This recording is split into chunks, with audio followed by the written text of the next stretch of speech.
Para opinar. ¿Qué tal? ¿Cómo están? Qué gusto que nos acompañen como todos los lunes para opinar. En esta oportunidad vamos a tener a la mesa de análisis y de debate que me acompañarán y que tendré el gusto de compartir con ellos Raúl Frías Lucio, Eduardo Torreblanca Jax y en un momento más se incorpora Víctor Hugo Hernández. Buenas tardes, un gusto como siempre.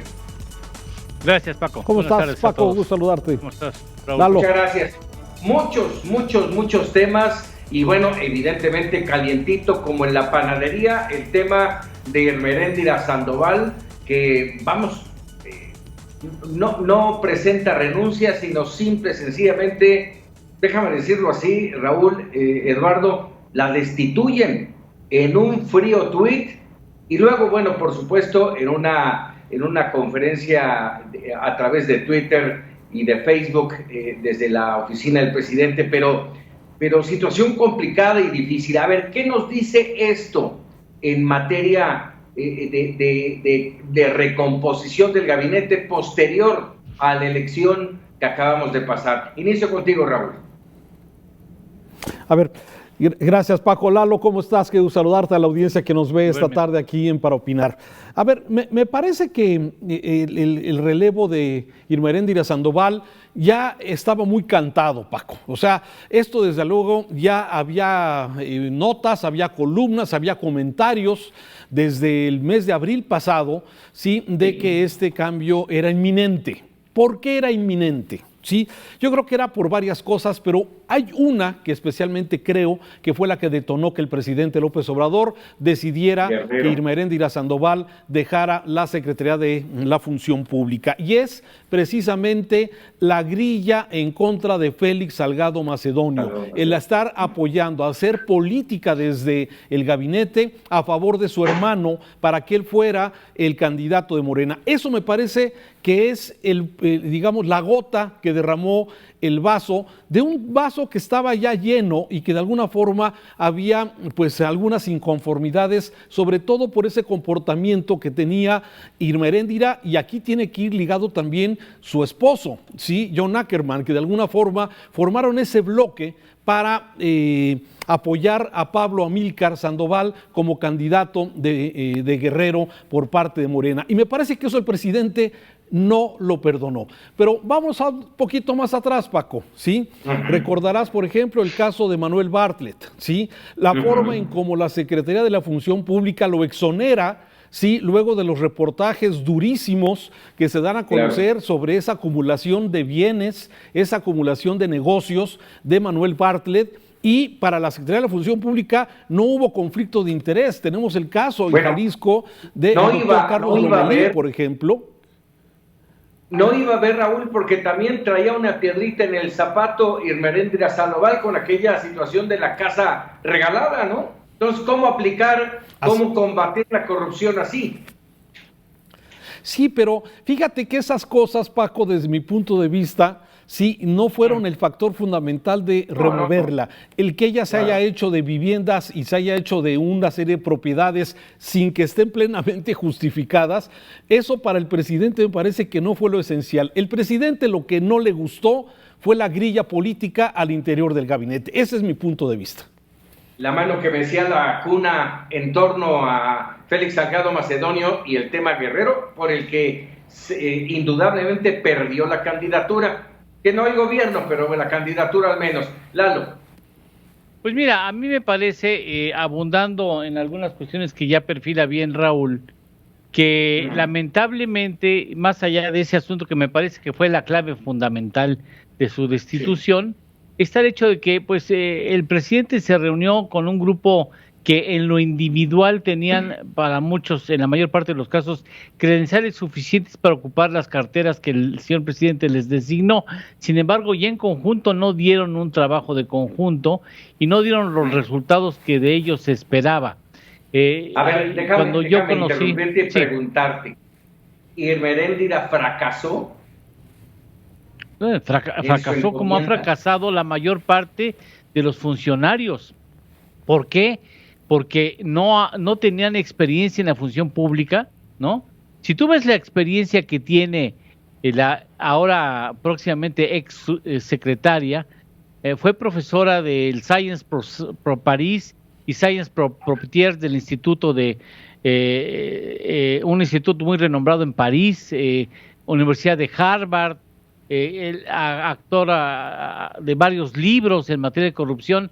Pues tú dirías que sí llena el perfil, pero llegan a una secretaría donde la verdad, resultados así que tú digas, se combatió la corrupción, no se combatió nada. O sea, y no quiero mencionar a otras secretarias que tú decías, oye, ¿existe la Secretaría de Economía? ¿Existe la Secretaría, hay Secretaría de Economía? No, bueno, y ve, en lo individual tienen credenciales suficientes como para empezar que puedan desarrollar eficientemente sus cargos. Sin embargo, no, pues el presidente tiene una forma de actuar en donde no da permiso, no da juego, no da la oportunidad a los funcionarios, ya están los resultados. El desempeño de la ex secretaria es, para decirlo decentemente, gris. O sea, gris. Se va y a ver cómo le va al próximo secretario, ¿eh? Sí, y te quedas corto, mi querido Eduardo Torreblanca. Déjame incorporar en este momento a Víctor Hugo Hernández. Víctor Hugo, bienvenido. A ver, estamos platicando el tema de la sustitución de Irmeréndira Sandoval de la Secretaría de Función Pública, y le preguntaba ya a Eduardo Torreblanca, ¿fracasó? Déjame agregarle a esto no lo mencionó Eduardo, no ha habido sentencias en estos 2 años, no ha habido sentencias, no se han desbaratado cárteles de narcotráfico, no ha habido grandes procesos que seguir, incluso de cuello blanco. ¿Es un fracaso, Víctor Hugo? En cierto sentido, sí, su misma salida representa un fracaso para ella y para su grupo, y sí coincido con lo que dice Lalo, con lo que bien dice Raúl. A final de cuentas hay que recordar que el equipo del señor presidente no es un equipo de eficacia, es un equipo de lealtades, en donde se reclutó personal, se reclutaron amigos, compañeros del señor presidente en toda su larga lucha como opositor, en donde lo que sí demostraron fue una lealtad y una simpatía hacia el movimiento, más no una capacidad.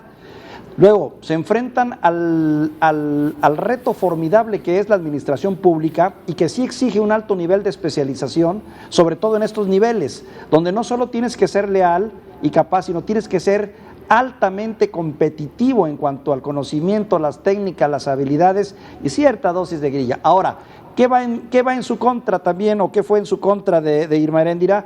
Bueno, pues sus ambiciones personales, que de alguna manera se dejaron trasver en todo este asunto, ¿no? O sea, finalmente quedó claro que ella jugó mucho en contra del candidato de Guerrero, de Félix Salgado, para tratar de mover a su hermano. Pero lo que vino a acabar, yo creo, esta situación, a poner la cereza en el mal pastel, pues fue esta situación tan penosa de que a ella misma se le encontraron propiedades junto con su esposo Ackerman, en un contexto de 2 profesores universitarios que sinceramente no daba para más. Entonces ya había ahí un cartucho quemado que nada más estaba acumulando pasivos, y que yo creo que el presidente pues simplemente pues apagó el switch. A ver, les pregunto a los tres, ¿se va con todo este caudal de cosas que hemos mencionado, por las causas por las que hemos mencionado, se va con camino a la impunidad? Raúl.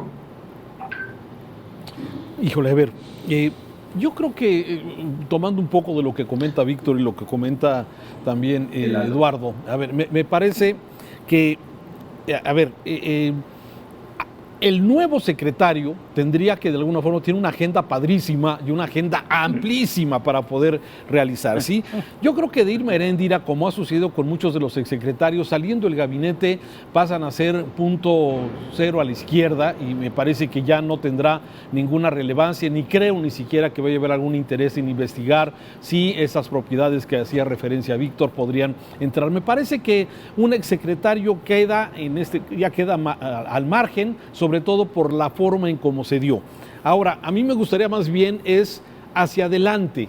¿Cuál es la gran oportunidad que tendría Roberto Salcedo Aquino como nuevo secretario de la Función Pública en esta agenda tan importante para el presidente, que es el combate a la corrupción, y de lo cual, como bien decía Lalo, no se ha combatido, no ha habido ningún combate real a la corrupción? Ha habido mucha palabrería, hay muchas mañaneras donde se habla, pero en la práctica no hay nada.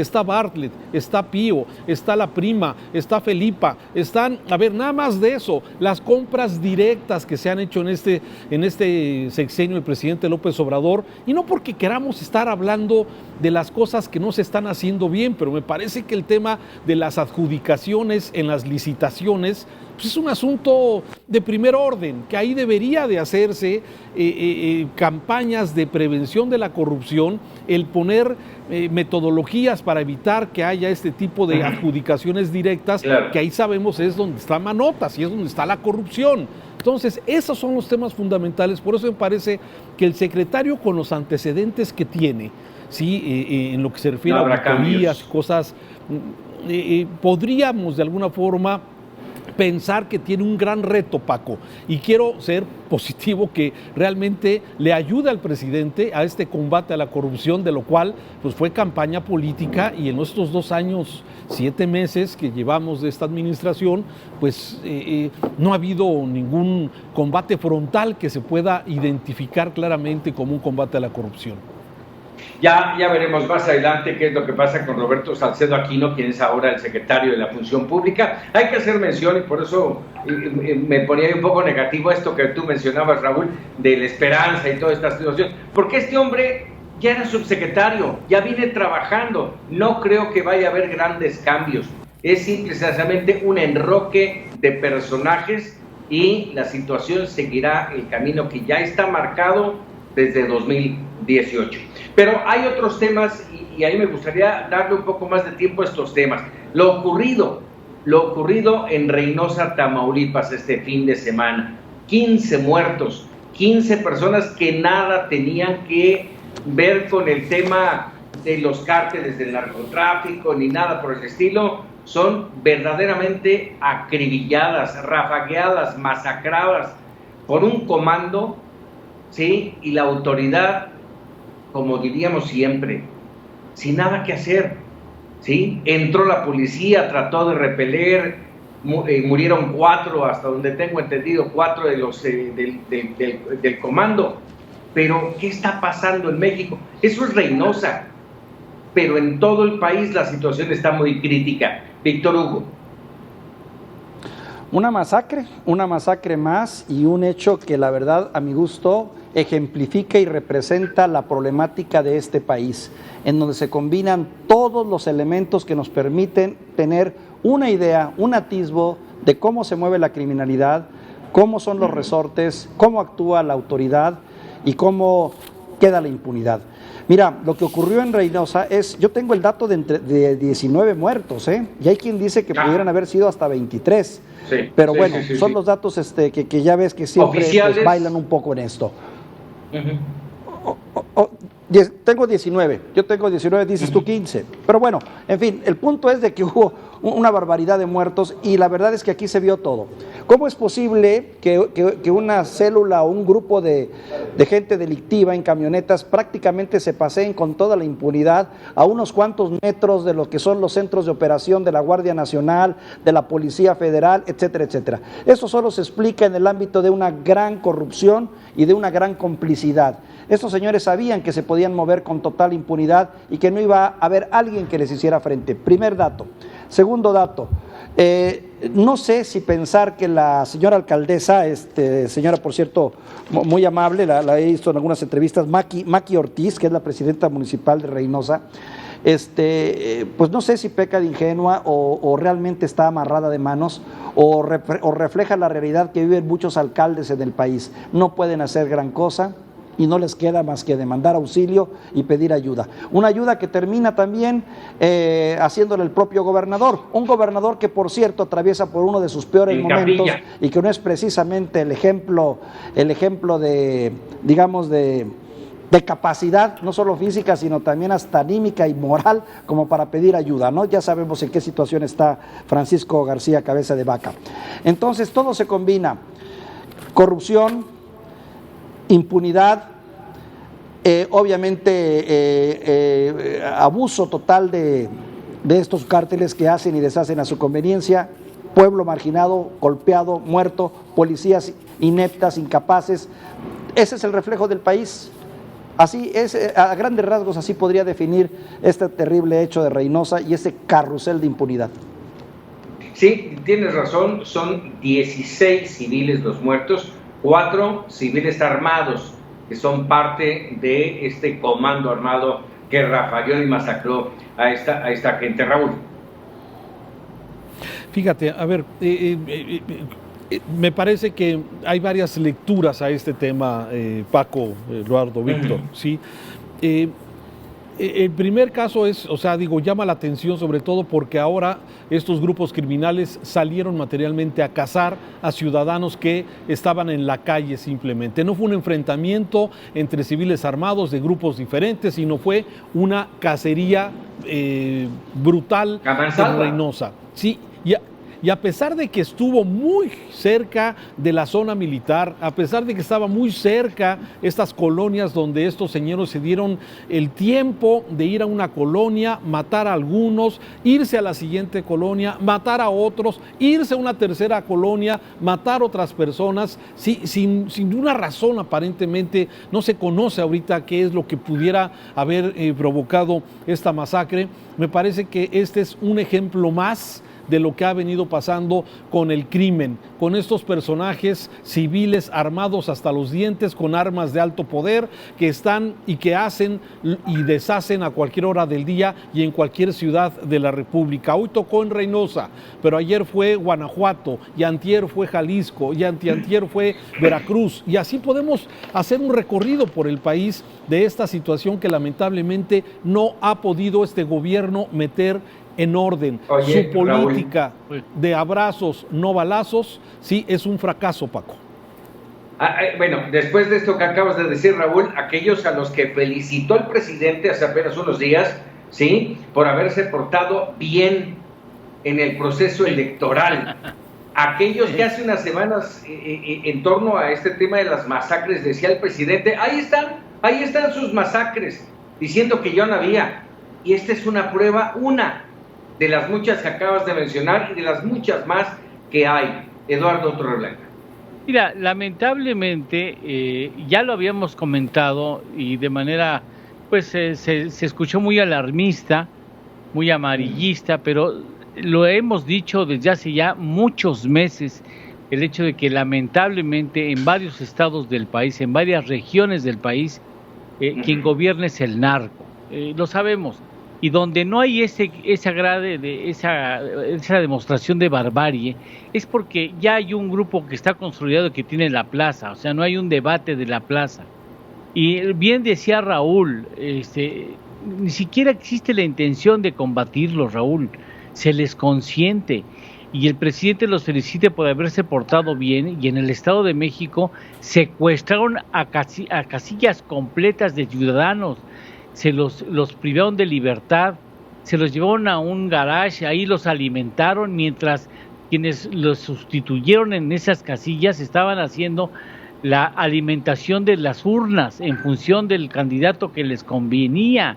O sea, eso se ha documentado periodísticamente, y si es como tú bien lo señalas, Reynosa, mañana es Veracruz, pasado es Quintana Roo, no sabemos dónde nos va a tocar en función de cómo se debaten en la práctica. Los grupos delincuenciales se debaten en la plaza ante una absoluta negligencia y actitud totalmente ajena a cambiar las cosas de los gobiernos y del gobierno federal en lo específico, que no ha hecho absolutamente nada. Ahí está la práctica, ahí están los resultados por tratar de detener o combatir o al menos capturar o hacer algo que afecte los intereses de estos grupos. Es muy triste, pero muy, muy lamentable. Igual de triste y lamentable son los 87,271 homicidios dolosos que van tan solo desde 2018, desde la toma de posesión del presidente a la fecha. 87,271 homicidios. Y uno se pregunta, ¿dónde está la Guardia Nacional? ¿Sí? Esa que ahora, traicionando dos promesas, el presidente, la primera promesa antes de ser presidente dijo, voy a sacar a los militares de las calles, y no lo ha hecho, y no lo va a hacer, y generó la Guardia Nacional, un cuerpo militar a quien dijo va a tener un mando civil. Y así está inscrito en la ley, va a tener un mando civil. No, hoy está buscando que ese grupo de 99.946 elementos de la Guardia Nacional pasen a la Secretaría de la Defensa Nacional. ¿Cómo ver eso, Víctor?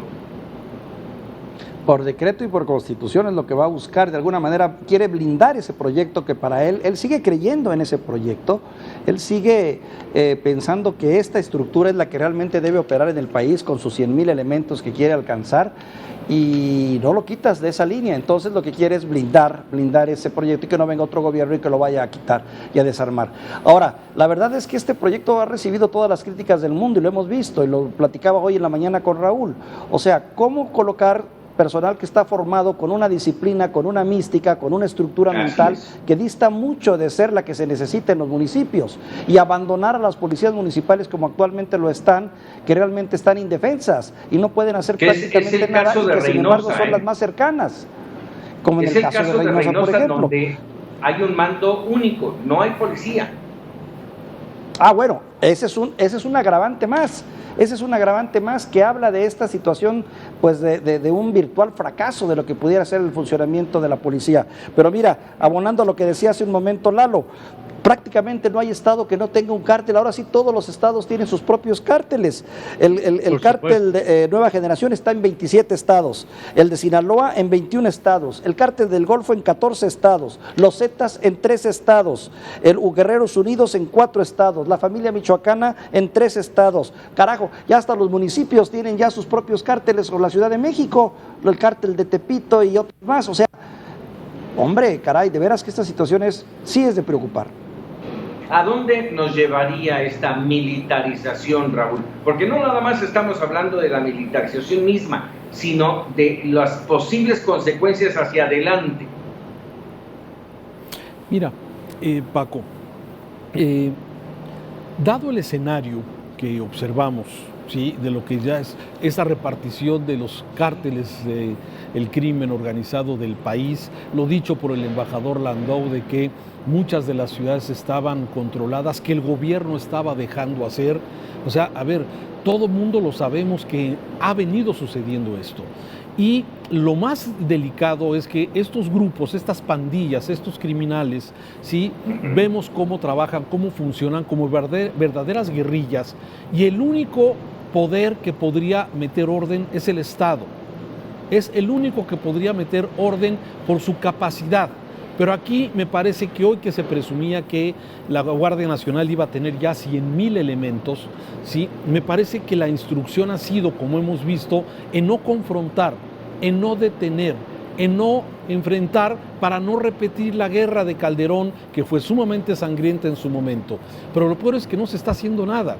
Y hoy lo decía muy bien en su editorial de Sin embargo Jorge Cepeda Patterson, de que lo único que ha crecido en este país, en esta administración, es el crimen organizado y el poder del ejército. Y el poder del ejército no necesariamente para confrontar a la delincuencia. Tenemos al ejército entretenido construyendo aeropuertos, construyendo Tren Maya, construyendo sucursales de bancos, construyendo el Istmo de Tehuantepec, cuidando puertos y administrando puertos marítimos, deteniendo migrantes en las fronteras. Eso estamos haciendo con las Fuerzas Armadas, y el tema del crimen organizado no se está combatiendo, lo estamos viendo. Lo que tú ya hacías referencia, ese dicho del presidente muy desafortunado de que el crimen se portó bien, ¿sí?, el saludo del presidente a la mamá del Chapo, ¿sí?, suspender el operativo en su momento. Me parece que todas estas señas, Paco, son sumamente delicadas, y el problema es que vemos que los grupos criminales actúan como verdaderas guerrillas, que los vemos atacándose, y el Estado ha sido un observador hasta el momento. Me parece que esa estrategia tiene que cambiar, se tiene que modificar. Ya vimos que cuando quisieron acabar con el marro, lo hicieron, y en 3-4 días fueron por el marro y acabaron con el marro. El problema no solamente es llegar y descabezar estas gavillas, lo que hay que hacer es hay que hacer todo para congelarle sus cuentas, identificar las propiedades, o sea, hay una serie de acciones que se tienen que hacer, no solamente confrontar y descabezar a un cártel, ¿no? Esto tiene, Paco, si me lo permitas, esto tiene una consecuencia económica, porque eso también es un factor que el inversionista toma en cuenta para cuando destina sus recursos a una plaza. Y eso también tiene un peso diplomático que en lo internacional también comienza ya lamentablemente a mencionarse. Es una actitud muy condescendiente del actual gobierno federal hacia el narcotráfico, el no querer enfrentarte con él, el tratar de que no corra la sangre, y eso les concede territorios, les concede oportunidades, al extremo de que hay grupos delincuenciales que se sienten en el poder, en la capacidad de negociar con el Estado de tú a tú. O sea, se sienten con la fuerza, incluso con mayor fuerza del Estado, como para sentar ellos las condiciones en las cuales se van a gobernar o se va a trabajar en determinados lugares, determinadas regiones o determinados estados. Y vayamos a saber cuántos gobernadores están ya vinculados con ellos, y no lo sabemos todavía. Dices que una estrategia para que no corra la sangre, pues ¿de quién? Porque de que corre la sangre, la estrategia de dejar la estrategia de dejarlos hacer, de no enfrentarte con ellos, de no meterte con ellos. Se ha señalado diplomáticamente al más alto nivel de parte de los grupos diplomáticos estadounidenses. El señor presidente ha dado manga ancha para que estas personas y estos grupos se expresen libremente. A ver, Víctor, nada más porque te vi intranquilo. Sí, lo que pasa es que un poquito acentuando lo que dice Lalo, es que queda claro que no podemos hablar nada más del crimen organizado como tal. Esto es una sociedad en la que hay grupos políticos metidos en altos niveles. Solo así se entiende la capacidad para operar, solo así se comprende cómo se pueden mover con tal impunidad y no hay detenidos, solo así se entiende también que no haya propiedades decomisadas. ¿Cuándo hemos sabido de las propiedades de las cuentas bancarias? ¿Qué es lo que realmente les dolería? De los flujos de dinero, de esas, eso no sabemos.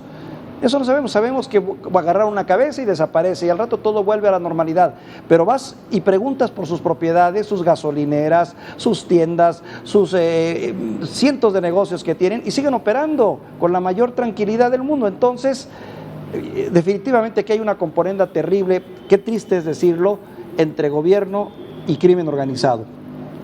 Oye, sobre todo agregando esto que mencionabas de sus propiedades, que es Vox Populi, ¿sí? Y que la autoridad... Todo el mundo lo sabe, pero la autoridad no lo sabe o cierra sus ojitos para no aplicar la ley como debería. Y también saben dónde, espérame Paco, y también saben dónde están, en dónde están viviendo. Por supuesto que se sabe, claro que y cuando dan con ellos accidentalmente los sueltan. Ahí es donde la inteligencia se ve que sí existe, pero no se aplica. Claro. En fin, vamos a hacer una pausa y regresamos para opinar.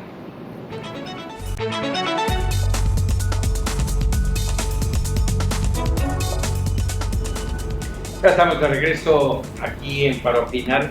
Oiga, no sé si ustedes acompañan con párrafos a mesa de análisis. Hace no muchas semanas, de repente empezamos a ver cómo el mapa de la República Mexicana se iba pintando en verde, ¿sí? Empezaban a desaparecer los naranjas, los rojos, bueno, ya hace un buen rato que los tenemos desterrados. Los naranjas, los verdes iban predominando, ahí escasamente uno que otro amarillo. Y hoy, apenas 2 semanas después del proceso electoral, apenas una semana después de que concluyeron las conferencias vespertinas del excelentísimo doctor Gatell, hoy las cosas ya pintan de manera distinta, ¿sí? El COVID repunta en varias entidades del país, hay varias en naranja, Baja California Sur, Quintana Roo, Tabasco, Tamaulipas, Yucatán, polos turísticos importantísimos para el país. Bueno, pintan ya con un repunte. La Ciudad de México este fin de semana fue verdaderamente desastroso. ¿Por qué? Porque el viernes sale el gobierno de la Ciudad de México a decir que seguíamos en verde y apenas 7, 8 horas después de ese anuncio, el gobierno federal dice, no, vamos a amarillo, retrocedemos. Y entonces el gobierno de la Ciudad de México dice, ok, sí, vamos a amarillo, pero no cambiamos nada, nos mantenemos con lo que ya decidimos abrir y así se abre. Y este lunes amanecemos con que las escuelas, no, las presenciales ya no. Entonces estamos viviendo una situación de una gran desorganización, de una falta de estrategia, es mi juicio, de una falta de estrategia para combatir el coronavirus que sigue latente en el suelo mexicano. Víctor Hugo. El problema sigue, eso ni duda cabe, y está claro que hemos bajado la guardia. El asunto está aquí cómo coordinar 32 esfuerzos diferentes con visiones también a veces diferentes, en función de un semáforo que nadie sabe bien a bien en qué está y cómo opera, porque entre el rojo y el anaranjado y el amarillo te pierdes. Lo cierto es que la actividad está todo lo que da. Creo que prácticamente en todos los estados del país la actividad es casi diríamos 99% cercana a la normalidad. Y bueno, con ello también la percepción de que mucha gente se siente ya segura, aún con una vacuna que sabemos que es un error, se siente relativamente segura y comienza a percibirse esa sensación de que estamos bien cuando estamos mal.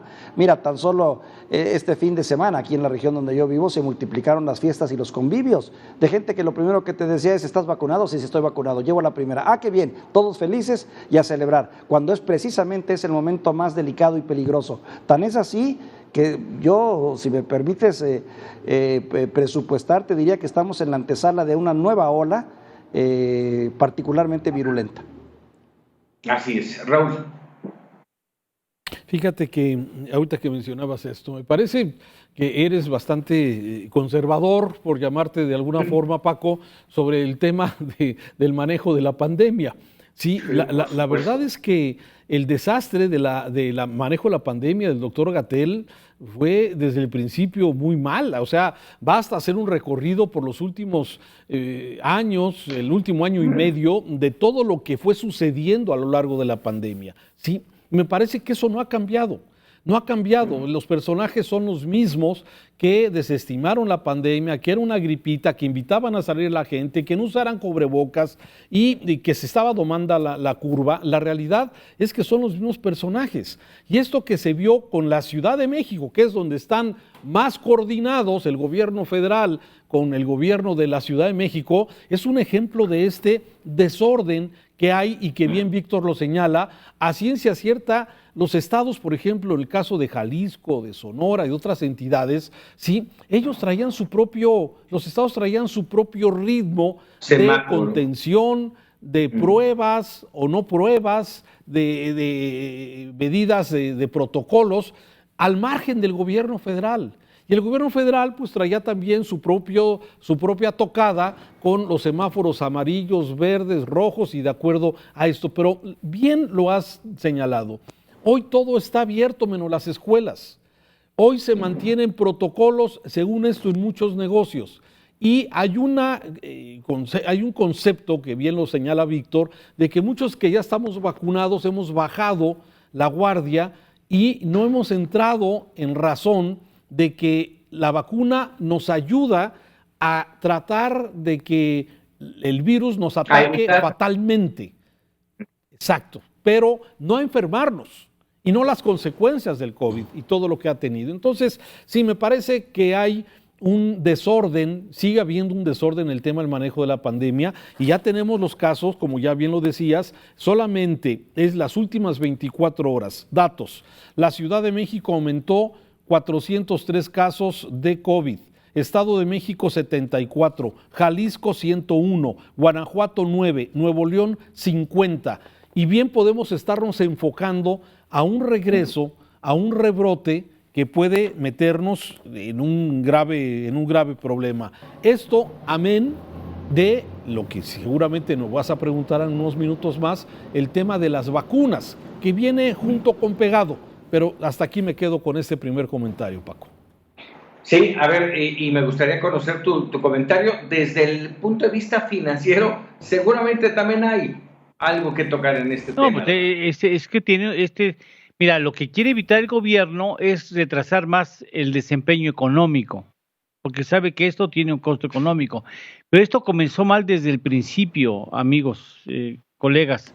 Comenzó mal desde el principio, desde que dejamos la estrategia nacional en manos de una persona que acabó convirtiéndose en un rockstar y que acaba yéndose, acaba renunciando, acaba retirándose de las conferencias como si fuera un prominente actor, como si fuera, o como si fuera un cantante famoso o un jugador de tenis de talla internacional. O sea, es una verdadera vergüenza el que se haya aceptado trabajar esa despedida cuando el país sabe que tiene un subregistro importante de casos de COVID y de muertes. Y sabíamos, porque está la experiencia internacional nos dice qué nos va a pasar. Chile tiene más del 60% de su población vacunada y ha tenido que retroceder varios pasos porque hay un registro, un aumento en los registros de casos de COVID. Aquí en México mismo tenemos casos que no se quieren ventilar de personas que fueron vacunadas ya con 2 tomas, padecieron el COVID y fallecieron debido al problema. O sea, pero hemos hecho de un asunto que era eminentemente científico, acabó siendo un reality show. Acabó siendo un reality show. Y lo permitimos, que ese es lo grave. Pues como hemos permitido el asunto del narcotráfico al que nos hemos referido, permitimos que un payaso acabara determinando cuáles sean las políticas de salud en el país entero, cuando había incluso gobernadores que consideraban que se estaba trabajando mal e incluso rompieron con las políticas del gobierno federal porque consideraban que el señor no estaba dando bien las directrices de combate y la estrategia del combate al coronavirus. Y esto va a tener un costo económico importantísimo. Tarde o temprano lo vamos a ver reflejado en los números. No dudo que muchos de quienes nos estén escuchando y viendo en este momento digan, qué exagerados, qué amarillistas, la situación están los números. Está mejorando. Pues sí, pero fíjate, Eduardo, que ya los números, después de un cierto tiempo, lo platicábamos Raúl Frías hace algunos meses, ya los números ya no representan, lamentablemente, ya no representan nada para la gente, ¿sí? Nada en absoluto. Triste, pero es una realidad, ¿sí? Y lo decía Víctor Hugo hace un momento, la normalidad ha regresado a las calles de las ciudades y de las entidades de México, porque la gente entre que está desesperada, agotada, harta de estar encerrada, de cuidarse, de lo que tú quieras, y la necesidad económica también es importante, regresamos a la normalidad. Claro. Sí, mayoritariamente eso hay que aplaudirlo, mayoritariamente la gente con un cubrebocas, mayoritariamente sí, pero no es suficiente, ¿sí? No es suficiente cuando nos subimos al metro, nos subimos al pecero, atestado de gente, en donde la sana distancia simple y sencillamente no existe. No puede ser de otra manera en los casos. Exacto. Víctor. Y mencionabas un momento. 243.767 defunciones que habría que multiplicar por 3 o tal vez por 4 para tener el dato exacto. Y aquí el punto es, yo pondría por encima de todo esto, sí, un hartazgo y cansancio social muy entendible, después de un año y meses de estar prácticamente paralizados, y una tremenda presión económica en toda la extensión de la palabra, que creo que es la que está determinando esta actividad que hoy entendemos como normal, pero que no lo es, pero que es obligada, con el agravante de que tenemos las mismas condiciones del mal, porque ¿con cuántos vacunados llevamos en este momento? No sé, hablaba con Raúl de los datos, que son, ¿qué? ¿11 millones? ¿Estaremos en ese orden de los vacunados en este momento? Porque hay que ver los que tienen la primera y los que tienen 2, se vale los que tienen 2, decir que están vacunados los que tienen 1 es un error, y debemos andar en el orden de los 11 millones, ¿no? Podemos decir que el país... Se han aplicado alrededor de 38 millones de vacunas, que no quiere decir que son 38 millones de mexicanos vacunados con el esquema completo, ¿sí? 38 millones de mexicanos, de vacunas, perdóname. Aquí el punto, hace un momento hablabas tú del número de muertos, sí, Raúl, hablaba del número de muertos, 239,000, si no mal recuerdo. Y si no decías, si no sabías cómo multiplicarlo, si por 3 o por 4, yo te marcaría ¿Se acuerdan de aquel 60,000 que serían catastróficos? Bueno, pues hoy estamos 400% arriba, 4 veces más. Pues manejémoslo así, 4 veces más el número de muertos, y a lo mejor nos quedamos cortos. Raúl. Sí, a ver, fíjate que, a ver, los datos van cambiando, se van moviendo, pero en términos generales, independientemente de lo que Lalo vea, Eduardo, tú o yo, Paco, me parece que ya las evaluaciones del manejo de la pandemia me parece que están siendo muy evidentes. El que hoy México sea considerado, de acuerdo a los análisis, a los estudios que han hecho, de que tuvimos un pésimo manejo en el tema de la pandemia. Y ahora en el tema de la vacuna, sí, también pues tiene visiones, ¿no? Hay quien dice, a ver, si México ya aplicó, de acuerdo a lo que estamos comentando, en total serían 48 millones de dosis, sí, que estaría que 26 millones de mexicanos estarían vacunados, que significa, bueno, un porcentaje del 30 y, ahorita te lo doy exacto, tenemos el 30 y tantos, el 31% de la población mexicana vacunada, ¿sí? Aunque de esos 48 millones de vacunas, 10 millones están almacenadas, no se han aplicado. Así es, que ese es el otro tema. Sí, me parece que la forma en cómo se ha manejado también el tema de la vacunación es todo un tema. Si te vas en los conteos en proporción a cada 100,000 habitantes, México está en el casillero número 65 del mundo por la cobertura de vacunación. Sí, esto significa, bueno, sí, si te comparas con países que están peor, africanos, muchos de ellos, pues estamos mucho mejor que muchos países, pero bien, pues sí, me parece que tenemos que compararnos con países similares, con economías similares. Chile, ya lo mencionaba Lalo, sí, tenemos que ver cómo está, porque Chile tiene ya más del 60% de sus habitantes vacunados. Claro, son menos habitantes que México, pero por eso vámonos a las proporciones. Y, ¿sí? Metieron al sector privado, le echaron un montón. Claro, bueno, pues, porque pues, hubo un trabajo conjunto, y aquí lo que hemos visto es por qué se aceleró la vacunación antes del día de la jornada electoral. Me parecen muy perversas esas decisiones, ¿sí? Primero aceleran, llega el día de la jornada electoral y luego se baja. ¿Por qué? Se relajan si 30%, hubo un manejo electoral. Claro. Pues sí, exacto. Esas son las cosas, Paco, que desde mi punto de vista sí son cuestionables, ¿sí? ¿Por qué se frena la vacunación? Tenemos 10 millones de vacunas guardadas, como tú bien lo dices, hoy llegaron otras tantas y que seguramente formarán parte de esto. O sea, no ha habido falta de vacunas, el problema es la logística que se ha implementado, que ha sido con muchos tropezones en muchas partes de la República Mexicana, a mucho prueba y error, a muchas decisiones de funcionarios que no tenían ni la menor idea de qué se trataba, dejaron a un lado a salud, no los involucraron y tuvimos un gran desbarajuste. Ahora, déjame nada más agregar esto como abogado del diablo. A ver, sí, son 10 millones de vacunas ahí almacenadas. No sabemos, no sabemos qué tipo de vacuna sea, ¿sí? Decimos, oye, ¿por qué no vacunas? ¿Por qué no les pones la segunda vacuna a los que tienen apenas la primera? Porque a lo mejor la vacuna no es la misma, ¿sí? La logística de distribuirla no es fácil, totalmente de acuerdo, ¿sí? Entonces, ¿por qué esas 10 millones están ahí paradas? Habría que ver. Porque hay ineficiencia, Paco.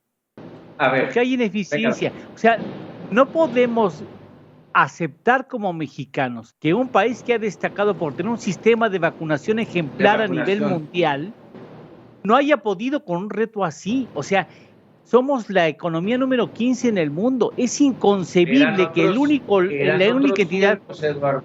No, pues es peores ahora, que la única entidad que vacunó correctamente fue la Ciudad de México. No estandarizaron procesos. Vete a provincia, yo me vacuné 2 veces y tuve que esperar 12 horas 6 para una, y me fue bien, me fue bien. Sí. Hay personas que hicieron 6 horas de cola, más 6 horas en el trámite de la vacunación. A mí me fue de 6 porque Dios me ayudó, pero fueron 12 horas para 2 vacunas. cuando en la Ciudad de México el asunto no llevaba ni siquiera 45 minutos, 20 y tantos minutos, más tardabas en llegar cuando ya estabas fuera. Así es. No estandarizamos procesos, no dejamos a la gente que sabía, no capacitamos al personal, no le quisimos echar ganas de montón. ¿Culpa ¿Por qué? de quién? Porque tenía una beta electoral. Pero ¿culpa de una quién? autoridad electoral. ¿De quién? Pues de la cabeza. Raúl, a ver, ¿quién más? es culpa, y eso te lo pregunto a ti y a Víctor. A ver, ¿qué hay de diferencia entre el centro y el resto del país? Los protocolos deben ser los mismos. No fueron los mismos. No hubo protocolos similares, no estandarizaron procesos. No. Por eso no fueron los mismos resultados. A ver, Raúl. A ver, aquí en Jalisco lo vimos, Paco, y lo criticamos, sí. Y lo hablamos muchas veces. El Jalisco, digo, hablo de Jalisco porque lo conozco perfectamente el tema, ellos trabajaron un esquema junto con el gobierno de Jalisco trabajó un esquema con la Universidad de Guadalajara y crearon los macrocentros de vacunación, como se le llaman, ¿sí? Con una logística muy ágil, muy rápida, pero el problema es que quien decidía esto no eran ellos, era la Secretaría de Bienestar a través de un delegado aquí en el estado de Jalisco, que era el que decía que tenía que tener instrucciones de alguien de la Ciudad de México de cómo se hacía. Y se quedaron frustradas las personas, se quedó frustrada la universidad en un principio. Sí, ellos insistieron en que el esquema que ellos habían desarrollado, parecido a lo de la Ciudad de México, parecido a lo que hicieron otras entidades, ¿sí? De crear macrocentros importantes para que la gente llegara y se vacunara con una logística rápida. Hoy tú vas a uno de estos macrocentros y no tardas más de 40 minutos en formarte, en vacunarte, en esperar el tiempo de observación y en salir. Es muy ágil, pero como dice Lalo, hubo personas que, a pesar de que ellos ofrecían el esquema, el gobierno federal dijo no, seguimos con los brigadistas llamados correcaminos, los servidores de la nación, que no tenían ni la menor idea de cómo, y no había cabeza, nadie tomaba decisiones, un verdadero relajo. Y no me quiero concentrar solamente en esa parte, me parece que faltaban decisiones. Afortunadamente, hoy te puedo decir que ya se aprendió después de 6, las primeras vacunas se aplicaron en febrero, bueno, en Jalisco, en México fue en diciembre. Sí, ya le aprendimos algo y parece que ya va por buen camino, pero sigo pensando como Eduardo, las personas que estaban a cargo de esta logística no sabían, no tenían ni la menor idea. Y aquí preguntamos, ¿quién tiene la decisión? ¿El delegado de bienestar? ¿La zona militar? Son los que están tomando las decisiones, ¿sí? Y Salud Jalisco, la Universidad de Guadalajara, pues ellos, oye, nosotros tenemos un sistema que puede funcionar muy bien, no, nos vamos como digan en México. No inventes, Dios mío. Sí. Así fue. 30 segundos, rápidamente, 30 segunditos, Raúl, Eduardo, Víctor. Inicio contigo, Raúl. ¿Cómo pinta entonces con todo esto el futuro del COVID en nuestro país? Temo, igual que Víctor, que tengamos un problema si no aplicamos rápidamente y entramos en conciencia y decisiones de la autoridad. Vamos a tener un repunte que nos va a volver a parar la economía quizás algunas semanas y podemos de alguna forma entrar otra vez con saturación quizás de algunos hospitales que ya se reconvirtieron a la normalidad. Así es. Víctor. Sí, se sigue lo mismo, creo que sí estamos en la antesala de una situación bastante riesgosa, la guardia se ha bajado, hemos vuelto a una normalidad tremendamente anormal, pero que ya estamos metidos en ella, hay más descuidos por parte del ciudadano, más negligencia, más despreocupación y mucho me temo que podemos volver a una ola peligrosa. Eduardo, 30 segundos. Vamos a avanzar a tumbos, como lo hemos venido haciendo, como lo seguiremos haciendo en esto y en otras áreas. Caray. Bueno, vamos rápidamente porque nos queda todavía un tema. Le quiero dar, por lo menos, dar una vuelta con sus análisis y sus comentarios. El tema de la sequía. Leía yo hace apenas esta mañana una columna de Eduardo Ruiz Gili y decía: el 67% del país en sequía y no se difunden los planes para enfrentarla. Mi primera pregunta: ¿hay planes, Eduardo? Pues no, estamos en otras cosas, estamos en otros temas. Por supuesto que no, es asunto grave que me imagino que la autoridad sabe la gravedad del asunto, pero no se ponen a trabajar. No lo han hecho en otras cosas fundamentales en este país, como lo es lamentablemente el asunto del agua y de la sequía, porque eso tiene consecuencias importantes y también aspectos económicos que vamos a pagar todos, porque bueno, ojo, cosechas echadas a perder, ¿no? Cosechas que no se van a poder desarrollar, que no van a llegar a feliz término, y eso implica menor producto, necesidad de importar más, con un dólar más caro y un problema de distribución importante, como está sucediendo con el maíz. Acuérdense, en la segunda parte de este mes viene un problemón con la tortilla. No lo hemos querido abordar.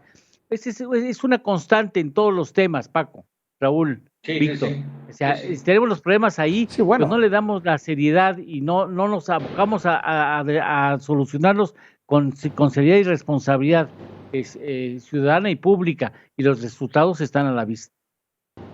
Claro, hasta que lo urgente se vuelve importante, ¿no?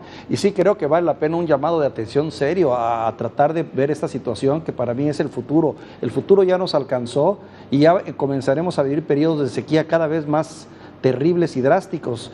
El tandeo es solo un aviso, lo que se da, el tandeo que se da en algunas ciudades, en algunos municipios, es solo un aviso de la catástrofe que se viene, porque son sistemas de drenaje inútiles, sistemas de administración donde se tira casi el 50% del agua que se recoge se tira, problemas en el campo que ya lo vemos en el aumento de precios. Muchos de los productos que llegan a nuestra mesa ya son resultado de esta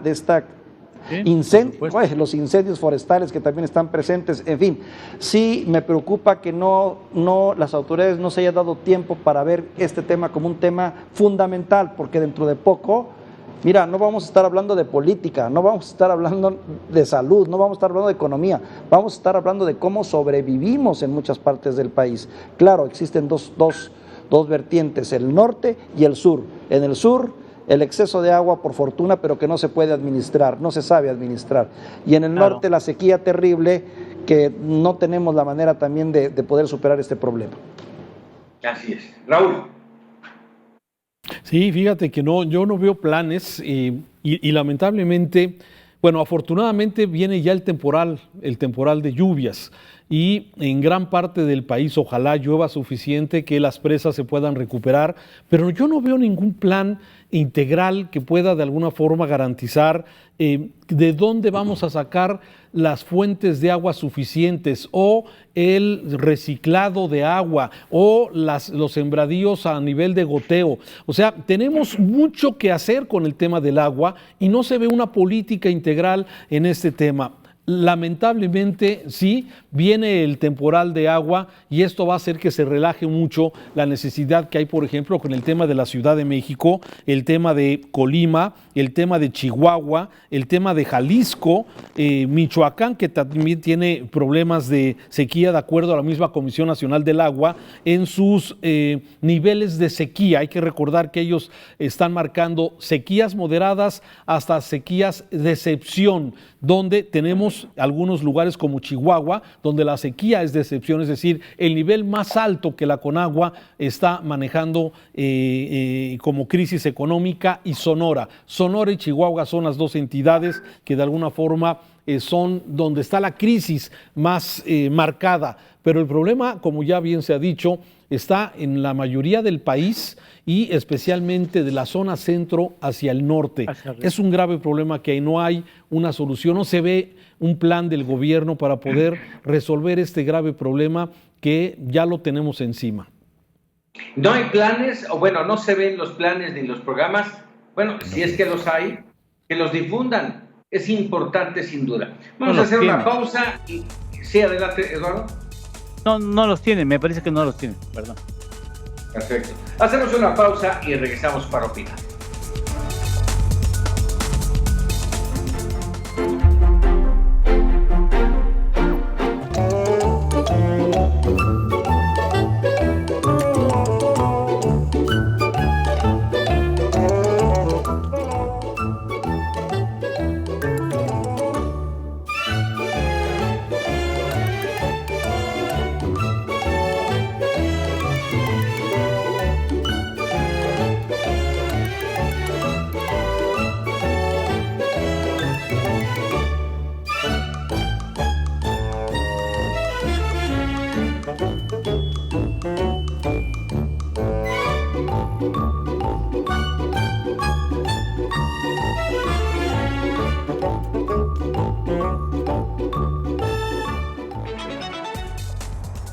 Bueno, tienen Tenochtitlán, ahí el apunte de los cartonistas y de los memes, es increíble cómo manejamos la situación en el país.